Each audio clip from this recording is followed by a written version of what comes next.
is actually an early 20th century press, but the techniques and the processes involved haven't changed drastically since the 18th century or even earlier. First and foremost, we have our apples. We have a broad variety of apples. You can see a difference in the colors, and the shapes, and the sizes. These are all the second and falls.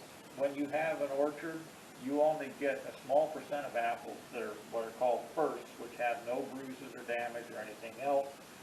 Most of what comes out of the orchard has some sort of damage that will keep it from being able to be stored. Now, rather than lose that, farms would have taken most of these apples and converted them into either apple cider or apple butter, which are both great ways to preserve that surplus that would have otherwise been lost. Most of the time you have a variety of different apples, and that tends to make the best cider, in my opinion. Any one apple doesn't favor a good cider. You want sharp apples, sweet apples, ones that are juicy, some that are dry. All of that goes together to a good end product. The first part of the process now is actually on the top we have a wooden hopper you can see. Inside of this hopper is the pomacing mill.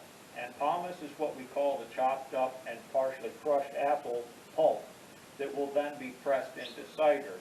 It's the first stage is to actually start by getting the thing moving, because you have to have it spinning. There's a large flywheel on the side which helps me out so I don't have to do all the work. Once I get it started, it does most of the work. And then I start dropping apples in. So as soon as I start, you'll see the apple pomace start to fall through the bottom. And I'll start dropping some apples. Hear that lovely crunch. Starting to see the apple pomace fall through. Now we have a little over a bushel of apples sitting here in this basket. That should produce, using the technique we're doing here, somewhere around 3 to 4 gallons of cider. This system is a little bit inefficient. In the 18th century, they were producing far more volume than we are, and so they needed far more efficient processes.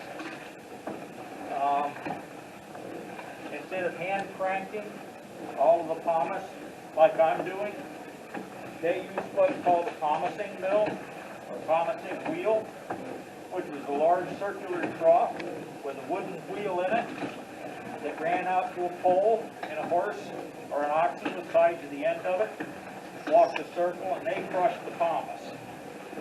This is important because you're talking something along the lines of 50 gallons of cider being produced per person in a household.